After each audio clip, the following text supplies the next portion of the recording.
Hello and welcome to marathon for UPSC. इस video में हम विज़न आईएएस की जो मार्च 2024 की मैगज़ीन है उसका इकोनॉमी सेक्शन कवर कर रहे हैं और ये इकोनॉमी सेक्शन का पहला लेक्चर है।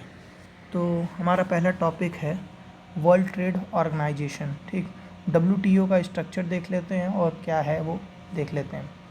डब्ल्यूटीओ एक इंटरनेशनल ऑर्गेनाइजेशन है जिसका पर्पस ये है open trade and benefit for all. ठीक, ये ग्लोबल इंटरनेशनल ऑर्गेनाइजेशन है जो डील करता है rules of trade between the Nations.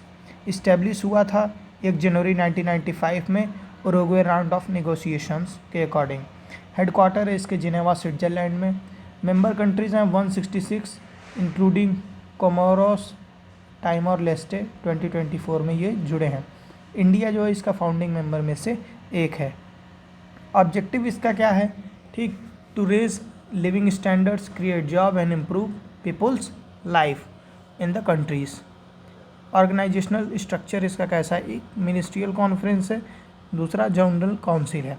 Ministerial conference जो है ये हाईएस्ट डिसीजन मेकिंग बॉडी है डब्ल्यूटीओ का और हर 2 साल पे मीट करते हैं।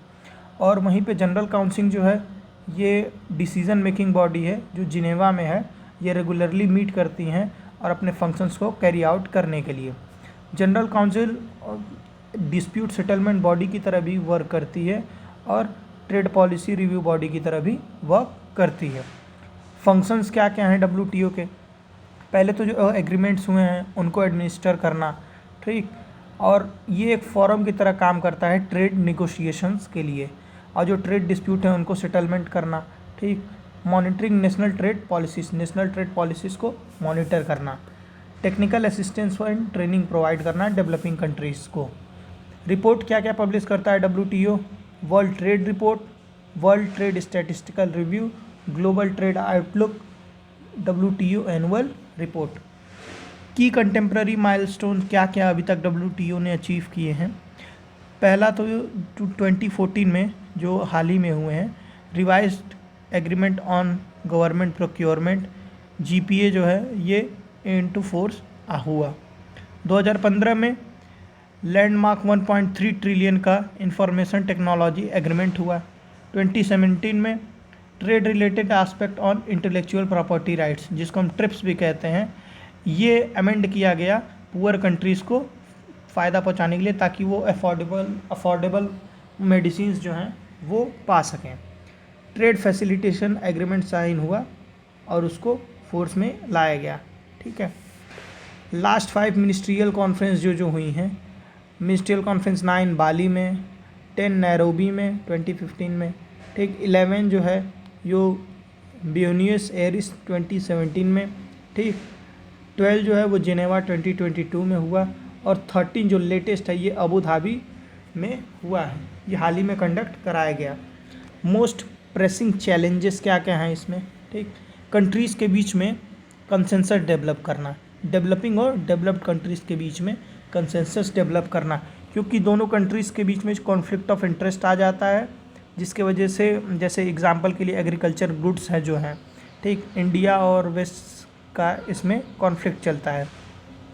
डिसफंक्शनल डिस्प्यूट सेटलमेंट सिस्टम, ठीक, जो अपीलेट बॉडी है इज़ नाउ इनऑपरेटिव, वो अब इनऑपरेटिव है और is impaired as US began blocking appointment in 2016, और ये इम्पेयर्ड हो गई है क्योंकि यूएस जो है वो अपॉइंटमेंट ब्लॉक कर रहा है 2016 से। यूएस चाइना ट्रेड वॉर क्या है? यूएस चाइना ट्रेड वॉर की वजह से जो 2 लार्जेस्ट इकोनॉमीज़ हैं वर्ल्ड की, उनके बीच में स्ट्रेन पैदा हुआ है, जिससे वर्ल्ड इकोनॉमी पे भी इफ़ेक्ट पड़ रहा है।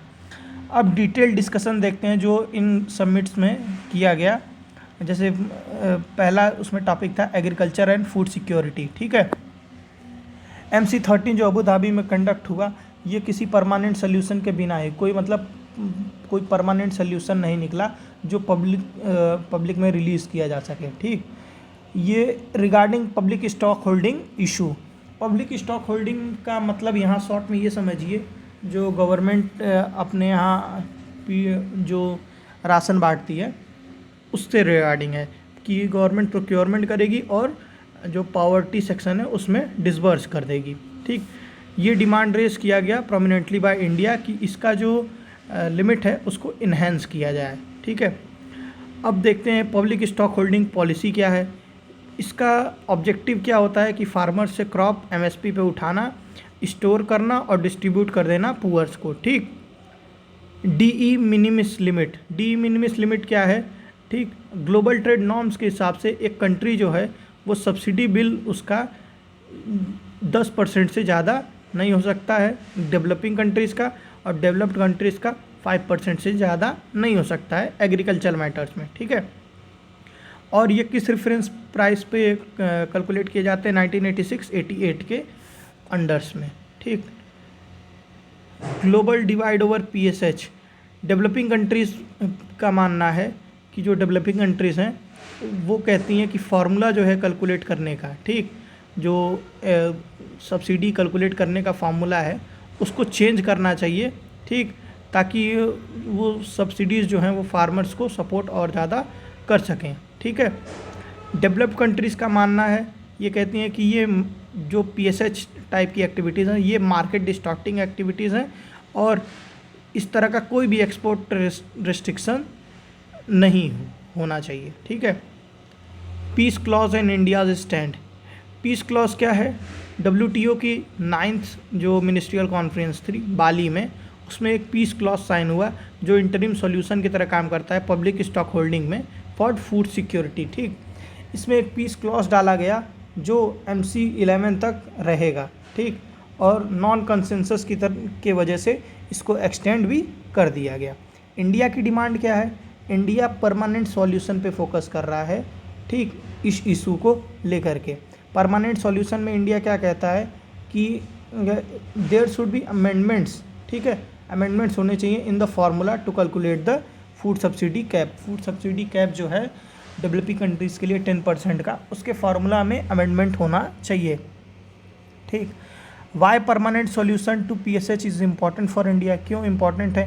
क्योंकि जो ज़्यादातर फार्मर्स हैं जो वो डिपेंड करते हैं एमएसपी पे। एमएसपी एक लिमिट तय करता है और जो मेजॉरिटी ऑफ दी हमारी पॉपुलेशन है वो अंडर पॉवर्टी है। ठीक है, तो इस जो सोशल वेलफेयर स्कीम्स हैं फूड सिक्योरिटी को लेकर के, उसके लिए हमें ये इसका परमानेंट सॉल्यूशन चाहिए ताकि ग्लोबल मार्केट में बार बार हमें क्रिटिसिज्म का सामना ना करना पड़े और ये जो प्रॉपर चीज़ है इसको लेजिटिमेशन मिल जाए। ठीक, इंडिया का डिमांड क्या है? इंडिया चाहता है इसलिए है क्योंकि legitimation of higher subsidies for food stock holding programs हो जाए। ठीक, और पुअर एंड वल्नरेबल फार्मर्स का टेक केयर हो, उनकी फूड सिक्योरिटी नीड्स पूरा हो, जैसा कि मैंने बताया। अब देखते हैं सब्सिडीज़ क्या क्या होती हैं। 3 टाइप की सब्सिडीज़ प्रोवाइड की जाती हैं। पहला एम्बर बॉक्स सब्सिडी है। ठीक, जिसमें nearly all domestic support measures जो हैं वो कंसिडर किए जाते हैं डिस्टॉर्ट प्रोडक्शन एंड ट्रेड के लिए, वो फॉल इनटू अम्बर बॉक्स, वो अम्बर बॉक्स कैटेगरी में आते हैं। ब्लू बॉक्स कैटेगरी क्या है? ठीक, किसी टाइप का सपोर्ट नॉर्मली जो अम्बर बॉक्स में है उसको ब्लू बॉक्स में प्लेस किया जा सकता है। Requires farmer to limit production, अगर फार्मर्स को सपोर्ट किया जा रहा है कि अपनी प्रोडक्शन को कम कर दें तो उसको ब्लू बॉक्स में प्लेस कर दिया जाएगा। ग्रीन बॉक्स क्या है? ग्रीन बॉक्स वो सब्सिडीज़ हैं that must not distort trade, जो ट्रेड को डिस्टॉर्ट न करें, at most cause minimal distortion, या बहुत ही कम डिस्टॉर्शन करें। ठीक है, फिशरीज सब्सिडीज़ एग्रीमेंट, ये भी टॉपिक था डिस्कशन का। ठीक, ये भी एंड हुआ with no discussion on finding permanent solution. ठीक, WTO agreement on fisheries subsidies, Geneva package क्या है? इस पे एग्रीमेंट बनाना इसलिए ज़रूरी है क्योंकि ओवर कैपेसिटी और ओवर फिशिंग हो जा रही है एरियाज़ में। जैसे चाइना क्या करता है, हाई सीज़ में ओवर फिशिंग कर देता है, उससे क्या होता है कि काफ़ी ज़्यादा फूड वेस्टेज तो हो ही रहा है, और जैसे पाकिस्तान के अराउंड वाटर्स में आसपास के जो देश हैं उनकी फूड सिक्योरिटी पे भी खतरा पैदा होता है। ठीक है, जेनेवा पैकेज जो है वो अडॉप्ट किया गया था 12th ministerial conference of WTO 2022 के समय, जो जेनेवा में होल्ड हुआ था, इसीलिए इसको जेनेवा पैकेज कहते हैं।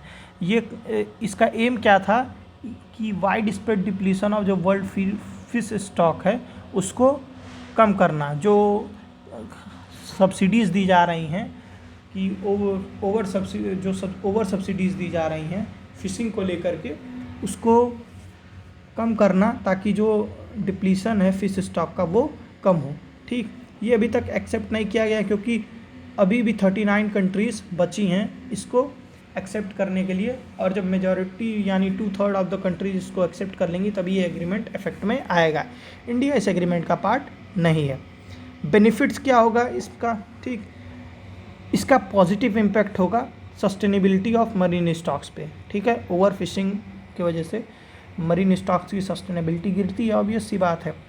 Bye curbing subsidies to illegal unreported and unregulated fishing, जैसा कि चाइना करता है। By prohibiting subsidies to fishing on overfished stock, overfished stock पे सब्सिडीज देना बंद किया जाए। जिस एरिया में ओवर फिशिंग हो जाए, वहाँ पे फिशेस का शॉर्टेज है, उस एरियाज़ में सब्सिडीज़ देना बंद किया जाए।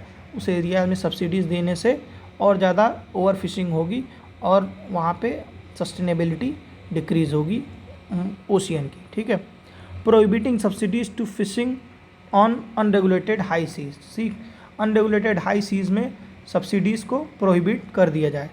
स्पेशल एंड डिफरेंशियल ट्रीटमेंट, ठीक, स्पेशल एंड डिफरेंशियल ट्रीटमेंट के अकॉर्डिंग क्या है, डेवलपिंग कंट्रीज़ और लीस्ट डेवलप कंट्रीज़ को अलाउ किया जाए ट्रांजिशन पीरियड ऑफ 2 ईयर्स के लिए from the date of entry of this agreement.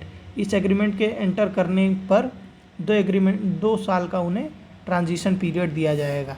ठीक है, इंडिया की डिमांड क्या है, पीपीपी और CBDR-RC इस मॉडल पे काम हो।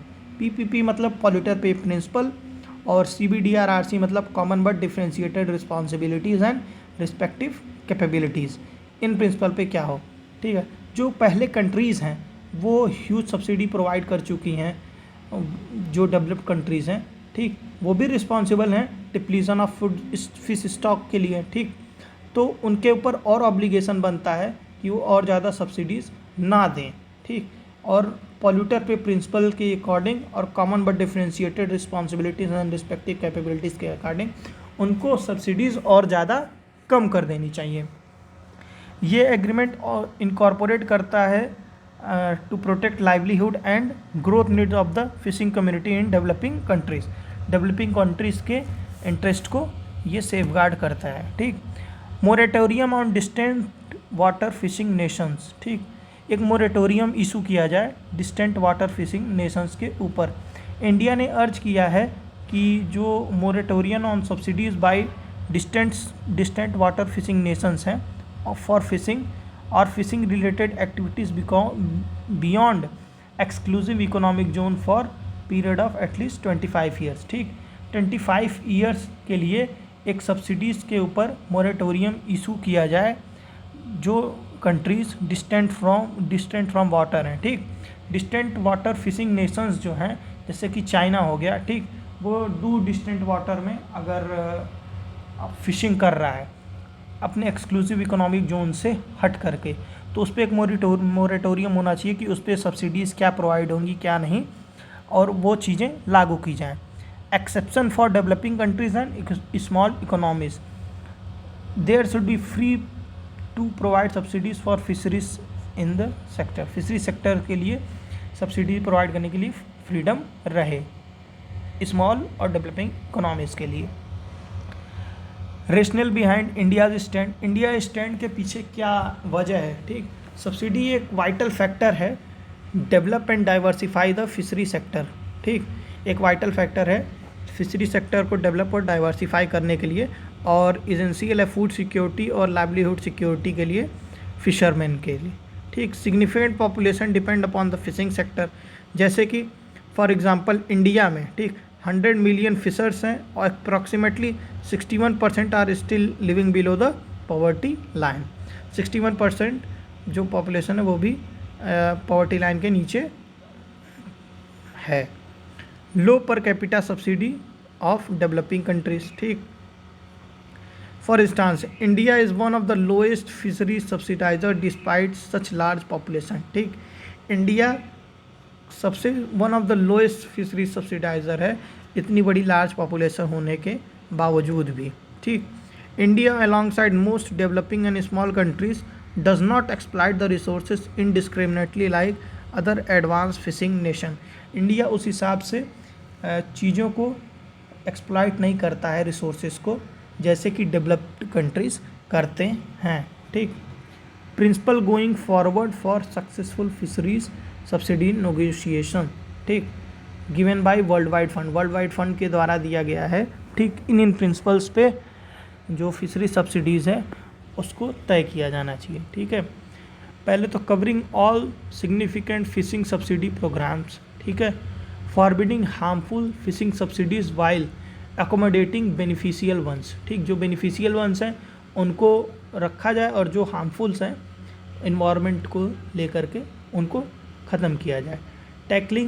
Taking account of special need of developing countries, developing countries की नीड को समझते हुए पॉलिसी फ्रेम किया जाए। ठीक, administration of fishing subsidies on fisheries specific basis, fisheries specific basis पे सब्सिडीज दी जाएँ। ट्रांसपेरेंसी रखी जाए और अकाउंटेबिलिटी रखी जाए। ठीक, और इफ़ेक्टिव कोऑर्डिनेशन और इंटरनेशनल फिशरीज बॉडीज़ का फाउंडेशन किया जाए। क्रॉस बॉर्डर रेमिटेंस, ठीक, क्रॉस बॉर्डर रेमिटेंस पे भी जो प्रपोजल है इंडिया द्वारा दिया गया था। ठीक, इंडिया ने सबमिट किया draft proposal to reduce the cost of cross border remittances MC13 पे इंडिया ने ये प्रपोजल दिया था कि जो क्रॉस बॉर्डर रेमिटेंसेस हैं उनकी जो कॉस्ट है ट्रांसफ़र की उसको कम किया जाए। ठीक है, ये हाउएवर इसको इंक्लूड नहीं किया गया अबू धाबी मिनिस्ट्रियल डिक्लेरेशन में। ठीक, की हाईलाइट क्या क्या थे प्रपोजल के? रेमिटेंस फ्लो, जो रेमिटेंस फ्लो है आउट $860 बिलियन का 2023 में वर्ल्ड का टोटल रेमिटेंस फ्लो। ठीक है, 669 about 78% went to low and middle income countries, जिसमें से 78% जो है वो लोअर मिडिल इनकम कंट्रीज़ में जाता है और इनका सिग्निफिकेंट कंट्रीब्यूशन होता है सोशो इकोनॉमिक डेवलपमेंट को लेकर के डेवलपिंग कंट्रीज़ में इंक्लूडिंग पुअर नेशंस। ठीक, रेमिटेंस कॉस्ट क्या है? रेमिटेंस कॉस्ट इस समय है जो वो 6.18% है ग्लोबली, जो कि UN के SDG टारगेट 3% से का लगभग दुगना से ज़्यादा है। ठीक है, इंडिया के रिकमेंडेशन क्या है कि इस कॉस्ट को कम किया जाए और इनकरेज किया जाए डिजिटल ट्रांसफ़र और इंटर ऑपरेबल सिस्टम्स को। ठीक है, promoting competition, streamlining regulation and enhancing price transparency. ठीक, vetoed by US and Switzerland. US और स्विट्ज़रलैंड जो हैं ये होम हैं उन बैंक्स के लिए, होम टू सच बैंक्स जो फैसिलिटेट करते हैं रेमिटेंस ट्रांसफ़र्स को। ठीक, इन हाई कास्ट ट्रांजैक्शन को जो फैसिलिटेट करते हैं उनके लिए ये होम है। ठीक है, इसीलिए उन गवर्नमेंट्स को रेमिटेंस पे चार्जेस मिल जाते हैं, इसीलिए इन्होंने वीटोड किया। ठीक है, सिग्निफिकेंस क्या होगा कॉस्ट रिडक्शन का अगर रेमिटेंस पे कम कर दिया जाए? ठीक, इंक्रीज फ्लो ऑफ रेमिटेंस और ज़्यादा आएगा क्योंकि चार्जेस कम हो जाएंगे, तो जो चार्जेस कम हो जाएंगे वो भी इंडिया में या middle income countries, low income countries में आएंगे। ठीक है,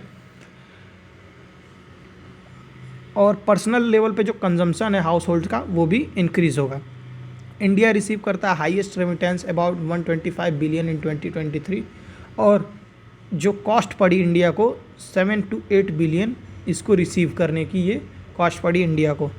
इकोनॉमिक ग्रोथ, रेमिटेंस आने की वजह से जो ट्रेड है वो इंक्रीज़ होगा और उसकी इफ़िशियंसी इंक्रीज़ होगी। फॉस्टरिंग ओवरऑल इकोनॉमिक ग्रोथ, इससे ओवरऑल इकोनॉमिक ग्रोथ होगी और minimising cross border payment expenses, cross border payment expenses को मिनिमाइज़ करने से ओवरऑल इकोनॉमिक ग्रोथ होगी। Enable UPI to become global, UPI को अगर हम एज अ ग्लोबल बूस्ट करेंगे ग्लोबल लेवल पे, ठीक है, तो उससे क्या होगा, एक गेम चेंजर साबित होगा क्योंकि it will have a much greater footprint overseas, जैसे भूटान, सिंगापुर, UAE में अब ये काम कर रहा है और ये रेमिटेंस का कॉस्ट कट करने में भी मदद कर देगा और UPI ट्रांजैक्शन को भी बिग बूस्ट मिलेगा। और इंडियन बैंकिंग सेक्टर को भी ये हेल्प करेगा कि जो रेमिटेंस सेक्टर में जो बैंक्स रोल प्ले कर रहे हैं उसमें इंडियन बैंकिंग सेक्टर भी घुस सके। ठीक, तो इंडियन बैंकिंग सेक्टर जो फोर फ्रंट है टेक्नोलॉजी के, इनको भी ग्लोबल इकॉनमी में रेमिटेंस सेक्टर में फुटप्रिंट मिलेगा। ठीक है, वाइल प्रपोजल एट WTO में take time to arrive at the consensus, ठीक। Move towards implementation, India should meanwhile make it easier for individual and businesses to make और receive cross border payments. हालांकि इस पर consensus बनाने में समय लगेगा, इंडिया को इस पे काम करना चाहिए ताकि रेमिटेंस कॉस्ट जो है उसको और ज़्यादा कम किया जा सकते अपने तरीके से, अपने तरफ से, ठीक है। Digital monopolies and regulation of digital ecosystem, ये हमारा नेक्स्ट टॉपिक है, ठीक है। Ministry of electronic information technology ने, MeitY ने एक्सप्रेस किया है strong opposition to Google delisting of certain application from Play Store. Google ने जो कुछ एप्लीकेशंस को प्ले स्टोर में से हटा दिया था, जैसे पेटीएम, शादी.com वगैरह को, तो इनको जब हटा दिया था उसके रिगार्डिंग ये न्यूज़ है, ठीक है। तो उस पर गवर्नमेंट ने एडवाइजरी जारी करते हुए कहा कि इसको हम बिल्कुल बर्दाश्त नहीं करेंगे, ठीक। इशू क्या था, जो गूगल की पेरेंट कंपनी है अल्फ़ाबेट, इन्होंने नोटिस भेजा 10 कंपनियों को regarding non payment of Google app market place fees, ठीक। मार्केट प्लेस फीस इन्होंने नहीं दिया था इस टेक कंपनी को। गूगल का जो डिसीज़न है, ठीक है, वो आगे सब्सिक्वेंटली हुआ कि इन ऐप्स को रिमूव कर दिया गया प्ले स्टोर से, जिसके वजह से डिबेट स्टार्ट हो गई, ठीक। गवर्नमेंट का रिस्पांस आया कि गवर्नमेंट ने कहा कि हम इस चीज़ को परमिट नहीं करेंगे, जैसे डिलिस्टिंग टाइप की एक्टिविटीज़ को, ठीक। और ये कंसर्न रेस किया कि गूगल की जो मोनोपोली है इंडिया में, उसकी डोमिनेंट पोजीशन को लेकर के, ये डिजिटल मोनोपोली को लेकर के एक कंसर्न रेस किया।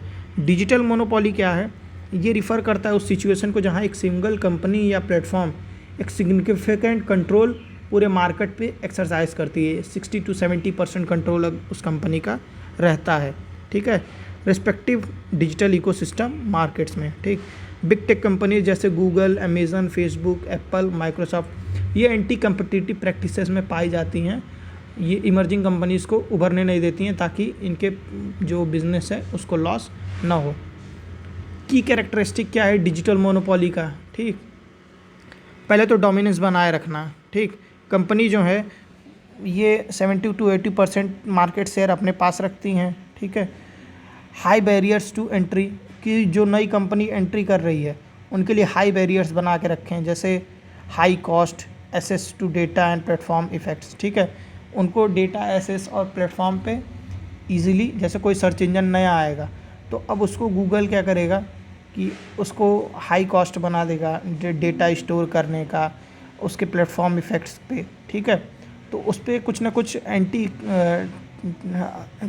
जो रहेगा, क्योंकि गूगल के लिए वो कंपटीटर है तो गूगल उसको काउंटर करने की पूरी कोशिश करेगा। नेटवर्क इफ़ेक्ट्स, ठीक। एक पूरा सिंडिकेट बना लेती हैं कंपनियां, जैसे फेसबुक और गूगल के बीच में सिंडिकेट है, ये आपस में डेटा शेयर करती हैं ताकि ये जो कहती हैं कि ये एडसेंस के वजह से डेटा शेयर कर रहे हैं, तो ये नेटवर्क बना लेंगे। जैसे कि मेरे एरिया में कोई कंपनी इमर्ज करेगी तो आप उसको टैकल करिएगा अपने प्लेटफॉर्म पे, और आपके एरिया की कोई कंपनी इमर्ज करेगी तो मैं उसको टैकल करूँगा अपने प्लेटफॉर्म पे, ठीक। ये प्लेटफॉर्म जो हैं ये इसेंशियल और इंडिस्पेंसेबल हो जाते हैं ड्यू टू स्ट्रॉन्ग नेटवर्क, अपने स्ट्रॉन्ग नेटवर्क की वजह से, ठीक है। जैसे कभी भी फेसबुक शट डाउन होता है तो ट्विटर पे ट्रेंड करने हो लगता है, या व्हाट्सअप शट डाउन होता है ट्विटर पे ट्रेंड करने लगता है, तो ये अपने स्ट्रॉन्ग इफेक्ट की वजह से एक बहुत ही ज़्यादा इम्पैक्टफुल हो जाते हैं सोसाइटी में, ठीक है।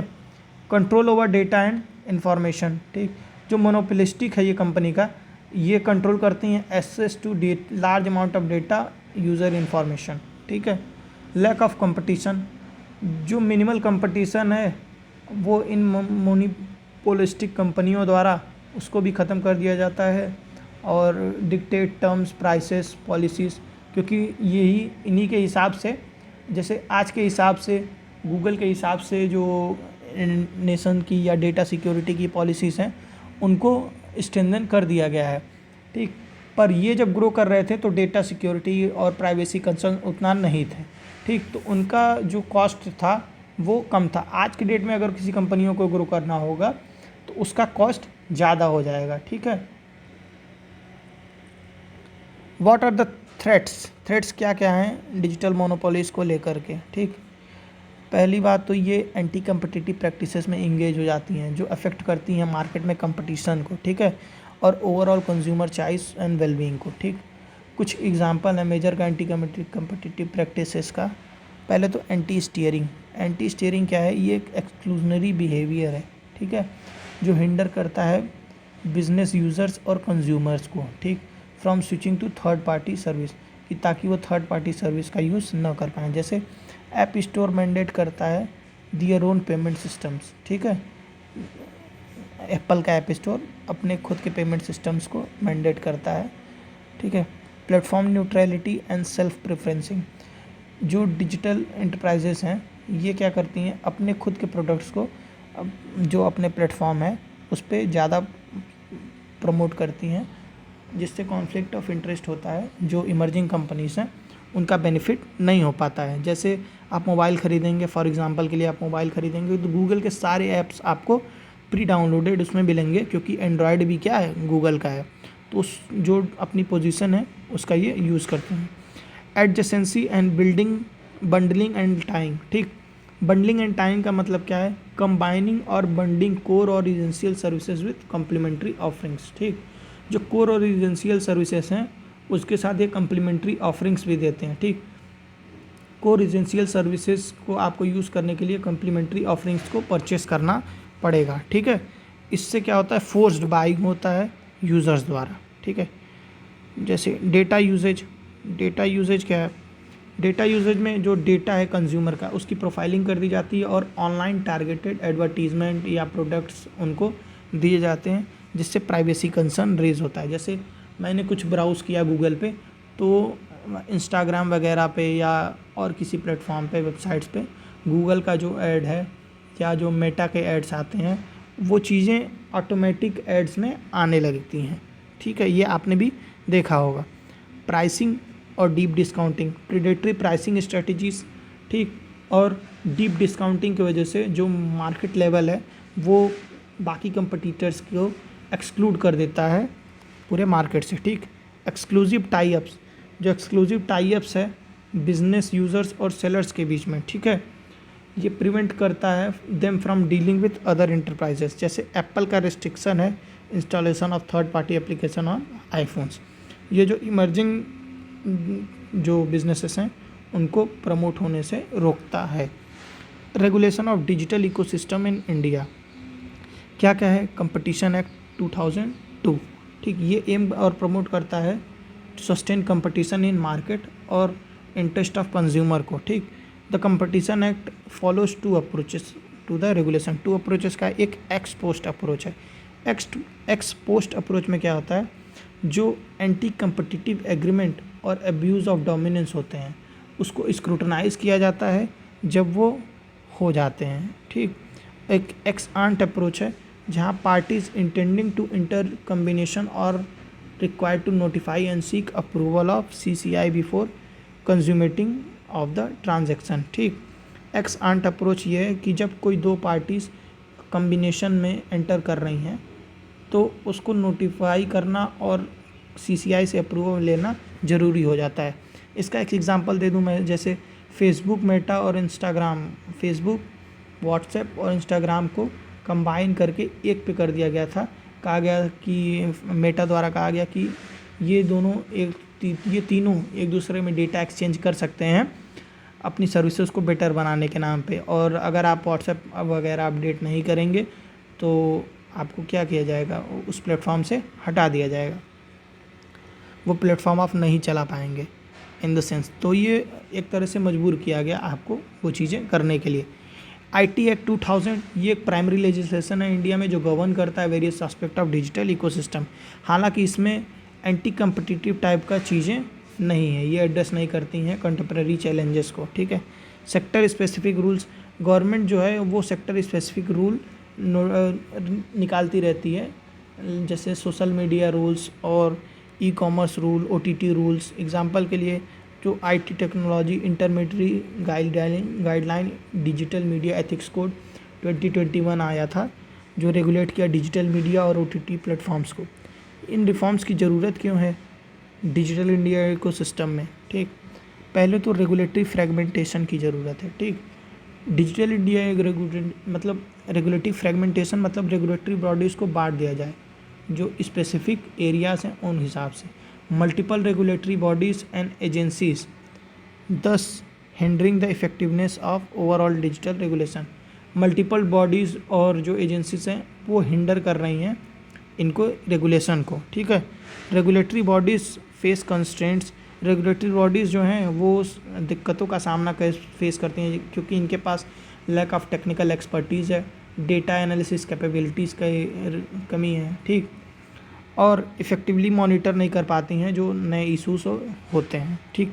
बैलेंसिंग इनोवेशन एंड रेगुलेशन, जो रिस्ट्रिक्टिव रेगुलेशंस हैं ये स्टिफल करते हैं ग्रोथ ऑफ डिजिटल इकोसिस्टम को, ठीक। While lax regulation can lead to development of monopolies, और लैक्स रेगुलेशन रहेगा तो मोनोपोलीज हो जाएंगी, तो इनको बैलेंस करके चलना है, इनोवेशन भी होता रहे, रेगुलेशन भी होता रहे, ठीक। इम्प्लीमेंटिंग चैलेंजेस, ठीक, डिजिटल कंपनीज जो ऑपरेट करती हैं across jurisdiction can quickly adapt their practices in circumvent regulation. जो डिजिटल कंपनीज हैं जो पूरे एरिया में ऑपरेट करती हैं जुरिस्डिक्शन में, उनको इम्प्लीमेंटेशन चैलेंजेस फेस करना पड़ता है जो सरकमवेंट रेगुलेशंस होते हैं, ठीक। India's initiative to prevent digital monopolies, digital monopolies को प्रिवेंट करने के लिए इंडिया का क्या क्या consumer protection e-commerce rule जो है वो गवर्न करता है ई कॉमर्स प्लेटफॉर्म के ऑपरेशंस को, ठीक, और ये एम करता है एंटी कम्पिटिटिव प्रैक्टिस और इंश्योर ट्रांसपेरेंसी और प्रोटेक्ट कंज्यूमर इंटरेस्ट को, ठीक। कंपटीशन अमेंडमेंट एक्ट 2023 ये इंट्रोड्यूस किया कि new merger notification threshold and deal value threshold, यानी कोई कंपनी जो दो कंपनीज़ का मर्जर होना है, ठीक है, उसके थ्रेशोल्ड के नोटिफिकेशंस को ये पब्लिश किया कि उनकी डील वैल्यू के थ्रेशोल्ड जो रहेगी, यानी इससे ज़्यादा का अगर वैल्यू रहेगा तो आपको नोटिफाई करना पड़ेगा। जैसे data rich firm can potentially lead to digital monopolies, ठीक, डेटा रिच फर्म्स का अगर जो कंबाइन हो जाएगा तो उससे मोनोपोली भी बढ़ेगी। कंपटीशन कमीशन ऑफ इंडिया भी इन्वेस्टिगेट करता है और एक्शन लेता है एंटी कम्पिटिटिव प्रैक्टिसेस के ऊपर। आपने न्यूज़ में देखा होगा कि कंपटीशन कमीशन ऑफ इंडिया ने गूगल के ऊपर पेनल्टी लगा दी, फाइन मार दिया। Digital personal data protection act, ठीक, ये प्रिवेंट करता है जो डेटा है फ्यू डोमिनेंट प्लेयर के हाथ में है जो, ठीक है, ये प्रिवेंट करता है कंसंट्रेशन ना होने पाए फ्यू डोमिनेंट प्लेयर्स के हाथ में। प्रपोज डिजिटल इंडिया एक्ट, ठीक, डिजिटल इंडिया एक्ट जो है ये vast area of digital enterprises जो हैं including social media, websites, artificial intelligence platform, e commerce enterprises, इन सब को कंट्रोल करने के लिए ये डिजिटल इंडिया एक्ट है, ठीक है। अभी ये प्रपोज किया गया है कि एक एक्ट लाया जाए जो पूरे डिजिटल चीज़ों को मैनेज करे। Draft national data governance framework policy, इसका एम है कि डेटा का जो स्टैंडर्डाइजेशन है उसके मैनेजमेंट का एक स्टैंडर्डाइजेशन सेटल किया जाए और उसकी सिक्योरिटी को लेकर के for non personal and anonymise data across all government bodies, और जो ऑल गवर्नमेंट बॉडीज़ में जो डेटा सिक्योर्ड है इन लोगों की उसको और ज़्यादा सिक्योर तरीके से रखा जाए। वे फॉरवर्ड क्या है, जो रिकमेंडेशन भी हैं डिजिटल कंपटीशन लॉ, ठीक, on digital competition law committee का, ठीक, committee on digital competition law की रिकमेंडेशन भी हैं। पहला क्या है कि digital competition act with ex ante measure introduce किया जाए। एक्स एंटे मेजर क्या है कि ये प्री होने के पहले ही एनालिसिस करता है, ठीक है, फ्यूचर इवेंट को, यानी forecasting for future events against the prevailing practice of x post. अभी होने के बाद, जैसे ये अभी डी लिस्टिंग के बाद ये स्टेप लिया गया MIT द्वारा, पर जब एक्स एंटे मेजर आ जाएंगे तो ये डी लिस्ट होने के पहले ही स्टेप ले लिया जाएगा। सिस्टमेटिकली इम्पॉर्टेंट डिजिटल इंटरमीडियरीज जो हैं, ठीक, कुछ डिजिटल इंटरमीडियरीज को रखा जाए जो सर्टेन लार्ज डिजिटल प्लेटफॉर्म्स हैं, ठीक है, उसको इंटरमीडियरीज के तौर पे रखा जाए x enter regulation and obligations के लिए। जैसे TCS, इन्फोसिस, ये सब जो इंडिया की कंपनी है, इनको as a digital media intermediaries के तौर पे गवर्नमेंट यूज़ कर सकती है ताकि इंडिया में जो फॉरेन कंपनीज़ की एंटी कम्पिटिटिव प्रैक्टिसेस हैं उनको काउंटर किया जा सके। मर्जर कंट्रोल रिफॉर्म, ठीक, अभी तो डील वैल्यू पे थ्रेशोल्ड लगी है, पर जो नॉन प्राइस फैक्टर्स हैं जैसे डेटा और इनोवेशन, इनके भी मर्जर्स पे होल्ड लगाया जाए, ठीक है। Strengthening the competition commission of India की इंस्टीट्यूशनल कैपेसिटी और एक्सपर्टीज़ कैपेसिटी को और इन्हेंस किया जाए ताकि ये और इफेक्टिवली तरीके से काम कर सकें कंटेम्प्रेरी इशूज़ पर। Better coordination among various regulatory authorities, जो रेगुलेटरी अथॉरिटीज़ हैं उन पे बेटर कोऑर्डिनेशन के लिए एक मैकेनिज़्म बनाया जाए, जैसे CCI, telecom regulatory authority of India, try के बीच में। इंक्रीज्ड इंटरनेशनल कॉपरेशन को इंक्रीज़ किया जाए ताकि जो ग्लोबल बेस्ट प्रैक्टिसेस हैं उसको भी हम इंडिया में यूज कर सकें, यानी जो अदर नेशंस की जो एंटी कम्पिटिटिव प्रैक्टिसेस को लेकर के पॉलिसीज़ हैं उसको हम इंडिया में यूज़ कर सकें बाकी देशों के कॉपरेशन के वजह से। ठीक है, इसके आगे के टॉपिक्स को हम अगले वीडियो में कवर करेंगे। अभी के लिए thank you and God bless you all. अगर आपको वीडियो अच्छा लगा हो तो लाइक, शेयर और सब्सक्राइब करिए। ठीक है, धन्यवाद।